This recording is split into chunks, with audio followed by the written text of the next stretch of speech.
Michael. Hello, Antoinette, beautiful woman. Thank you. I only say that to Brooklyn women. No, Brooklyn don't is tell where my it's wife at. that. What's that? That's what Brooklyn is where it's at. I'm telling you. I'm telling you. At least this body comes out of Brooklyn. Can't say that I do, but the body does. Me and Antoinette would like to ask you a few questions, so that we can both feel confident about who you say you are. Yes. Let's say who I am. Yes. Take that little jump with me. All right then. So that we can both feel confident about who you are. Thank you. Thank you. That's a beautiful thing that you just did there. That little moment to converge into more unity together. And I appreciate you taking that leap of faith. That's the thing, Pato. Truly, I massage not your vanity. Mm-hmm. I tell you the truth. Okay. So can I ask you a few questions? Absolutely. I'm here and I want you both to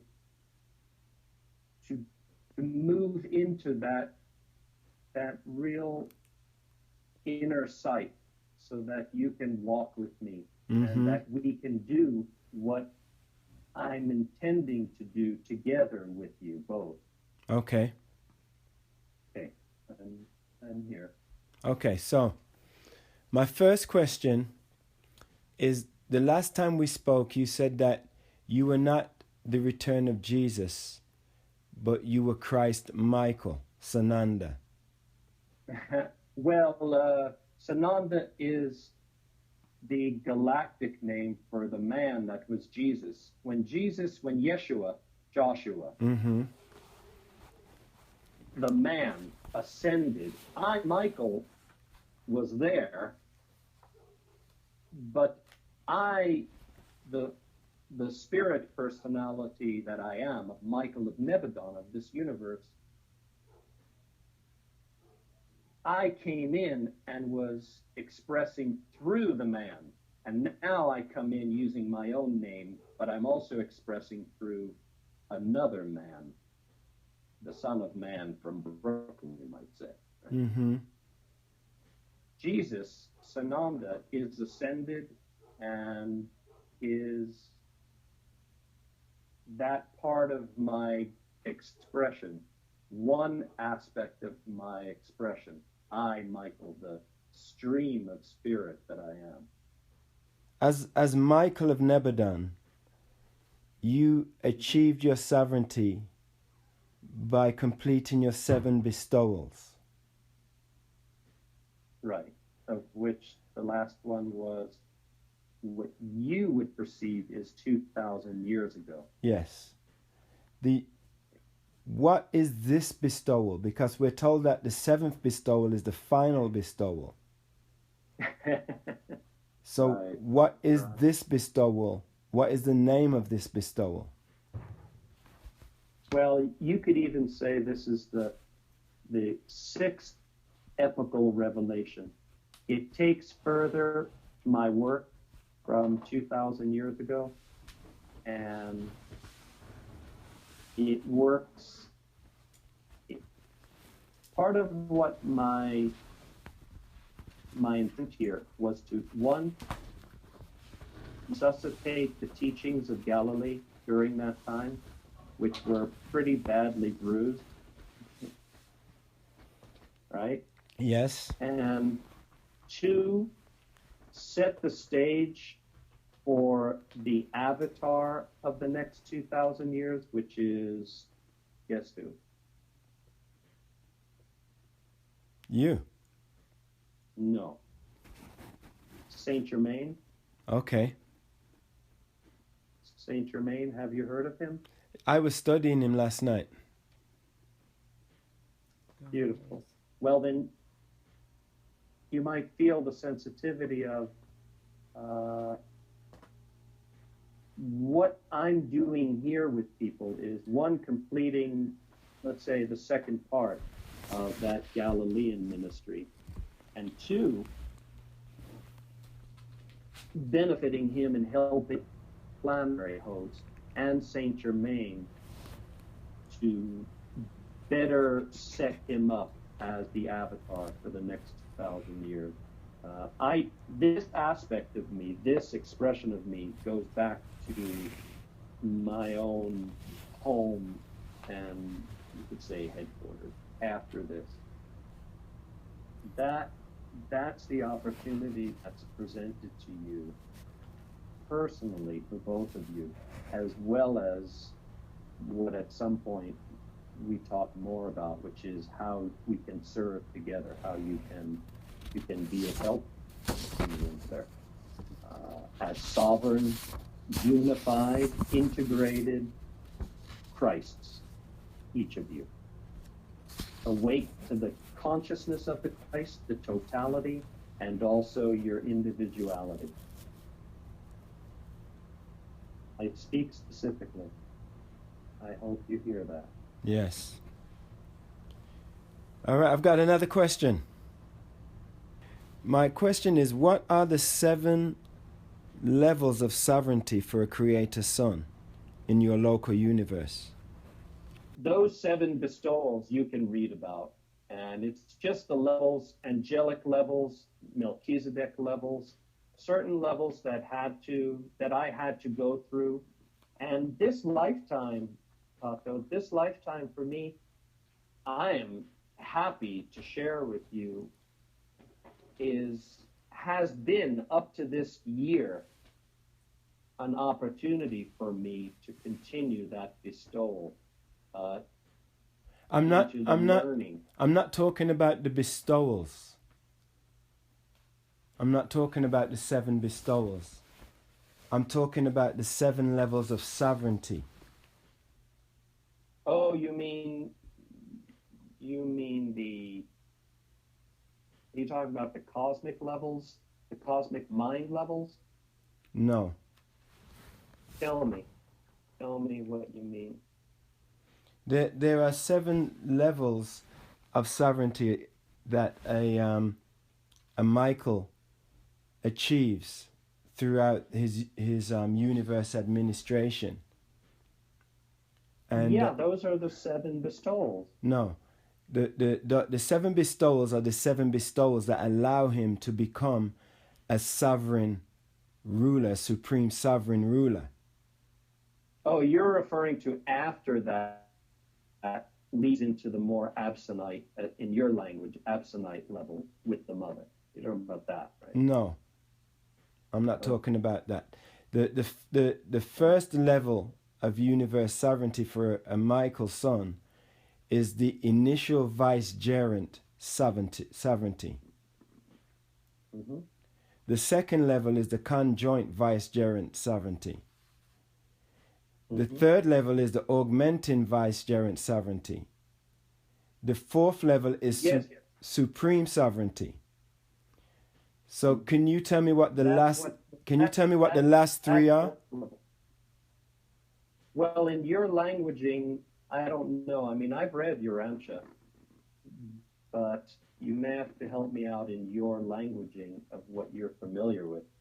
I can tell you in plain language that right now we are working on raising let's just call it, raising the frequency of this universe. Hold on a second, please, Michael. I understand that. But what I'm saying is, as a creator son of as Michael of Nebadon, you have achieved your sovereignty with your 7th bestowal. This universe still has, my work with this local universe still has a long way to go. Exactly. Now, I think you're talking about. In this local universe, you still have 3 levels of sovereignty to attain within your local universe. Now, this has got nothing to do with the Urantia book. As Michael of Nebadon, you are supposed to be able to tell me right now what your next 3 levels of sovereignty attainment are.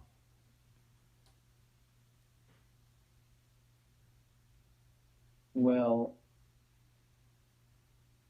my hesitation is I can put it in my language, and then maybe you can translate. Yeah, please tell me what the next 3 levels of your sovereignty attainment are in your own language, in your local universe. Well, what you're talking about is... I've told you what the first 4 are. Once this... Yeah, that's fine. Once this universe is established in, let's call it light and love, that becomes the next level. Then there are levels beyond that in terms of moving into the outer space levels, the secondary creation. But that is not within your local universe. Outer space levels have got nothing to do with this, with Nebadon. Okay. Well, then I'm not quite sure I know what you're referring to. Okay. So I'm going to move on from that. I've got one more question, the last one. Well, hold on a second. Hold on. So what do you think about that? What do you think about that? You presented something and you haven't gotten an answer. If you are who you say you are, then this is knowledge that is common to you. You know, this is not supposed to be something that you don't understand or can't comprehend. This is basic, simple knowledge that you've attained 4 levels of sovereignty already, and you have 3 left, and they're not difficult, you know. Where did you get that from? I got this from the book that you presented to humanity, from the Urantia book. Right, but you read that in a book. You don't know firsthand what. Well, I'm talking to Michael of Nebadon right now, so that I can't get any more firsthand than that. So I'm asking you to let me know what the next 3 levels are, and if it's different than what is in the book, I can accept that. If you have a different, right, but that's what I'm saying. But you haven't given me But you haven't given me 3 levels. You went from love to the outer universe, and the outer universe is not Nebadon. It's not your domain yet, and you cannot go into the outer universe until you have completed your 7 levels of sovereignty, and until your entire universe, every single 10 million planets, are all settled in light and life. Not until then can you step into the outer realms of this universe.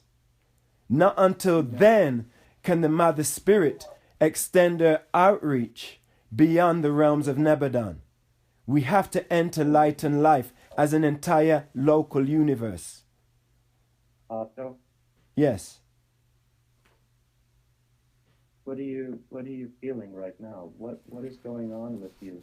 Why have you moved into fear and separation? I'm not in any...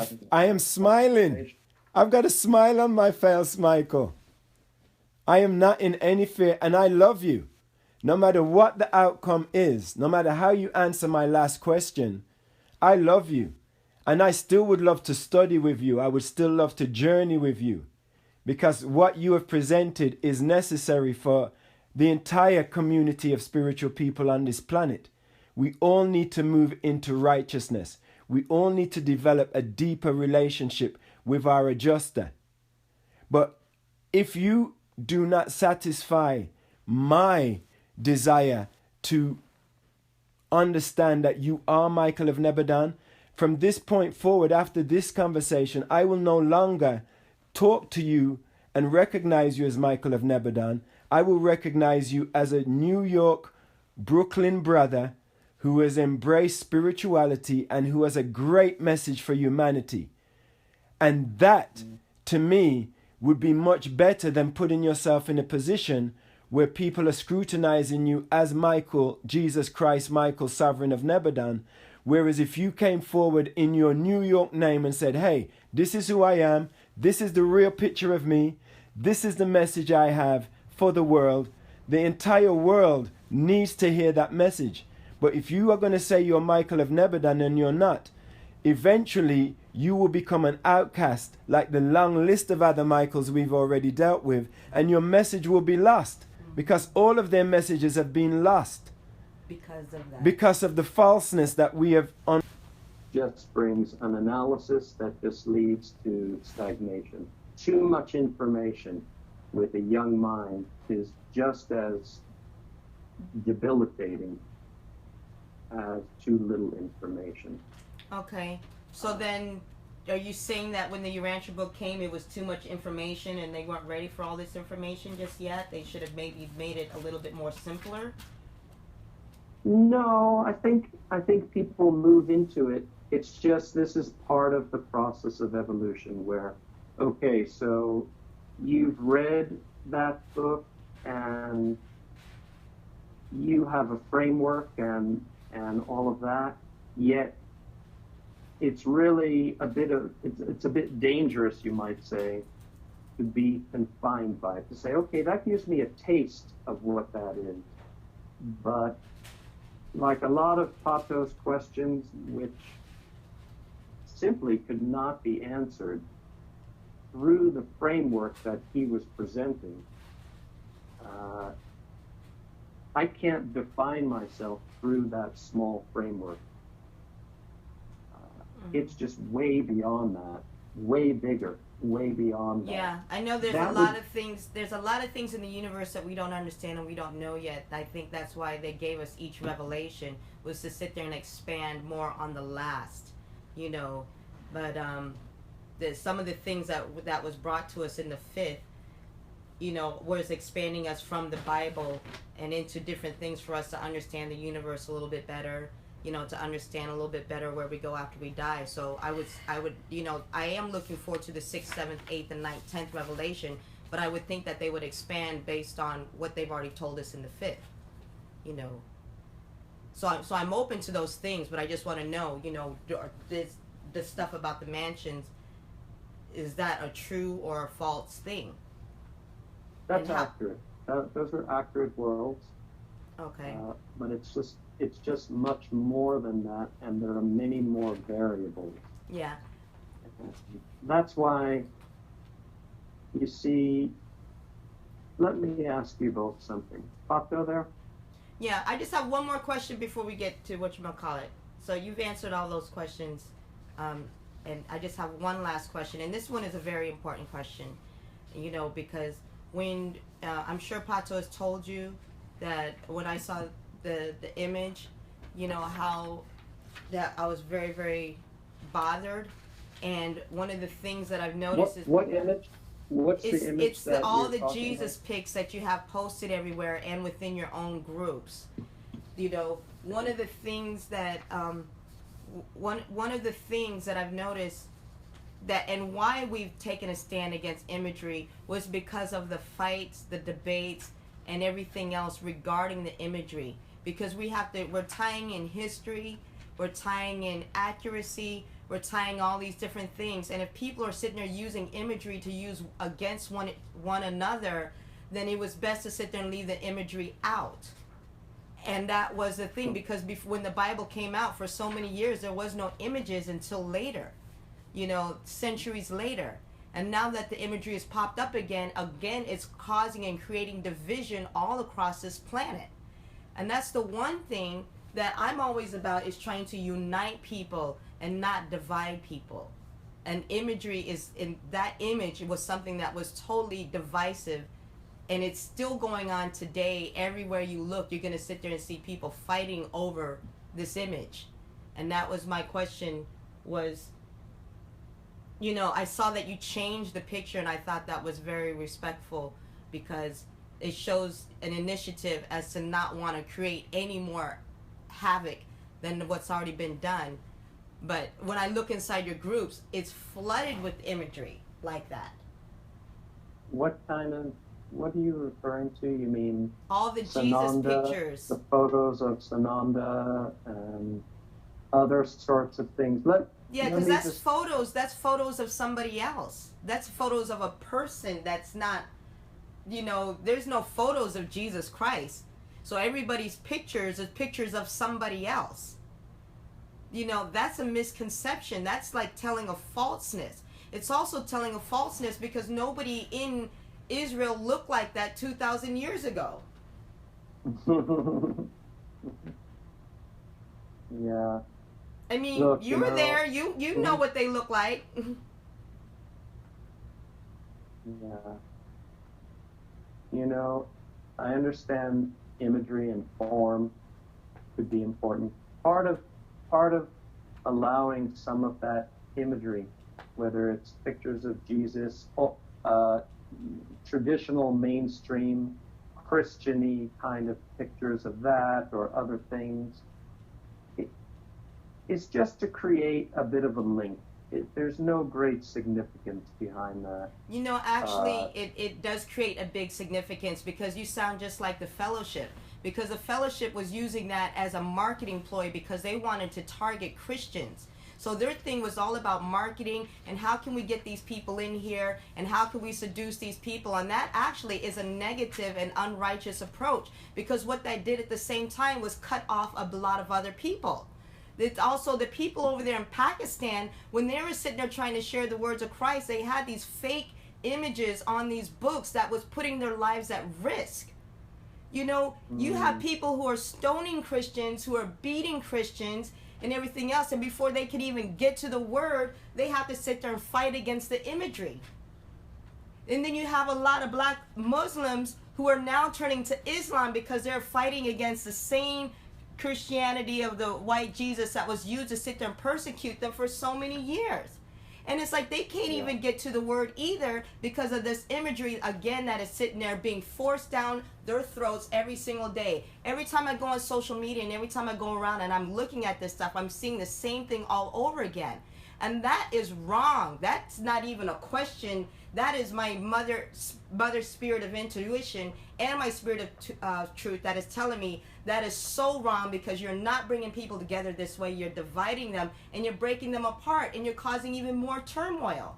There are fights and debates and aggressive behaviors towards each other because of imagery. And thinking that it's a small little thing just to sit there and entice some people is not the way to go around bringing the good news to people.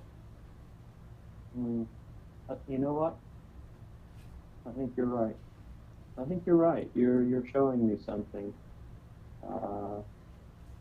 One of the hardest things to do for me, for I, Michael, whether you believe I am that or not, is to create a bridge. There's a huge chasm between where humanity is with a lot of these preconceived ideas and where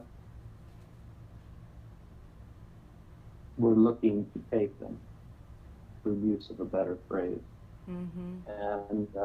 And I think you might be right. I think you might be right. That was one of the things is that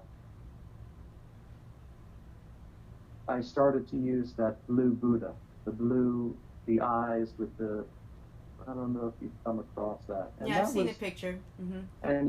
And Karen, my wife, she kind of liked that. She hasn't really been for some of the other images. Saying that where I'm coming from is a much bigger place. It's not based on the past, but I had thought maybe it would be a good link for those coming out of those places. But I think now what you're mentioning and what, as I'm listening to what you're saying and the passion of what you feel and how it does leave out a lot of people,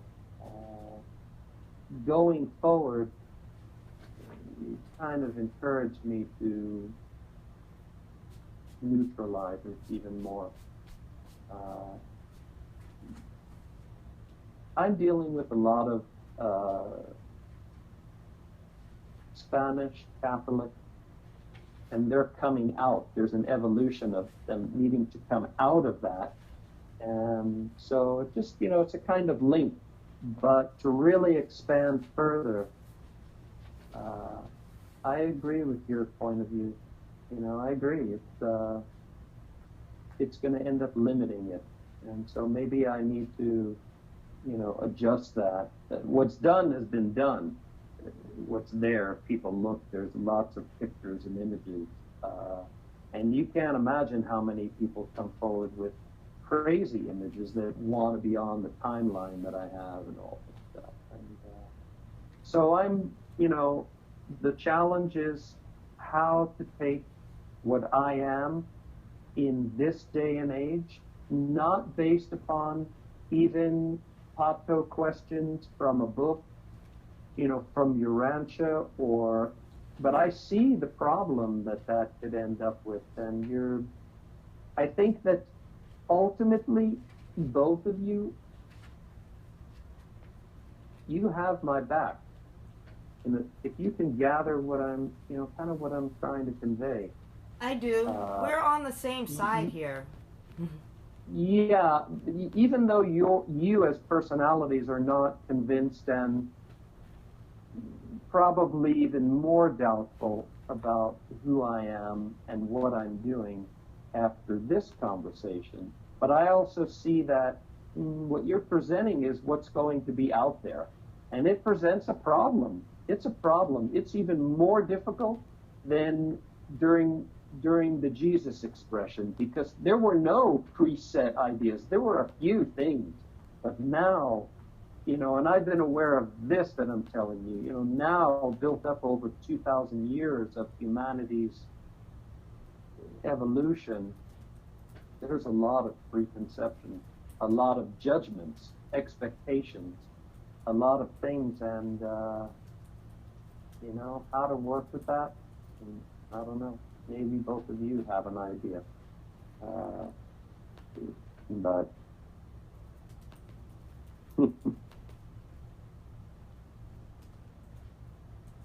the work that I've come to do is not to mimic what's in Urantia or intellectually.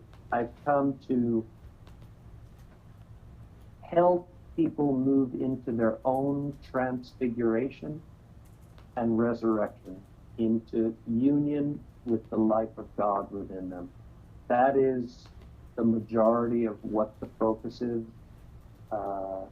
Those that come with intellectual questions, there's just no end to what the intellectual mind will try to do to protect itself, and as I was mentioning, disqualify their own receptivity. Pato, what I was mentioning to you, Are you there? Yes. Are you there? What I was mentioning, which I became a bit sad about, I thought you misunderstood. I was not disqualifying you. I was saying that the intellectuality of questions that are built on a book or material or this and that disqualifies people. The intellectual mind can disqualify people, a person, from their greater receptivity.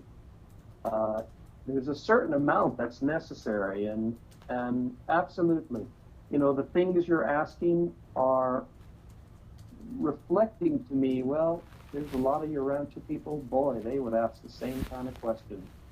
And I can't answer. The reason I couldn't answer those things is because I cannot be defined by your preconceived idea. For example, or the preconceived idea that you've learned. It would be the same thing if a Christian, a born-again Christian from mainstream would say, well, why did you died for my sins? Okay, you died for my sins. And if they were to just go on and on with that, the whole premise is faulty. The whole premise is limited. So there's no use in attempting to try to get through that. What I'm asking both of you to do is to enter in and slightly leave behind some of the harsher preconceptions that would tell you, well, prove it to me. the proof doesn't come that way. It comes through the individual opening up in childlike innocence and awe. Not stupid innocence where they would give themselves into something that would get them in trouble. Because there's a lot of things out there that are just absolutely crazy. People that are crazy, that believe they are what they are and they're not. And so, you're coming to me with a lot of that, and that's a lot of what humanity is true. People have those, they're captured by a lot of that challenge. So, I hope for the sake of the potential of what can be done here, you can allow yourself to come in and walk with me in my way until you are shown by the Father exactly what I'm doing. I can't really battle that intellectuality. It's an evolution that the individual must kind of drop away. Not the discernment, but the discernment is of the heart. It's not of the mind, whether, I can answer those questions about the set, the stole. I'm not confined by that. I don't fully understand that languaging. And what I did share with you initially was that a certain amount of that book is not accurate, but it's brought through into humanity. And as soon as that stuff touches the field of human thinking and feeling, it does change. But a good amount of it came through pretty accurate. And, well, that's what I wanted to share with you both. Well, thank you so much, my brother. Thanks for sharing, Michael. I'm done with the interview. And you done, Antoinette? Mm-hmm. All I want to say at this point is that I love you very much. I don't believe that you are Christ Michael of Nebadon. Not even 5% of me believes that you're Christ Michael of Nebadon. You've got a great message. You're doing some good works. Mm-hmm. You may be disillusioned at this point in your life to really believe that you're Christ Michael. And if that is the case, and you truly, sincerely believe that you are Michael of Nebadon, there's nothing I can do to help you, But I will be denouncing you from this point forward. And anybody else that comes across you with any knowledge of the Urantia book will be doing the same thing as me. So prepare yourself for a lot of disappointments. So I'm going to say goodbye for now. I love you very much, but you failed miserably, very miserably today.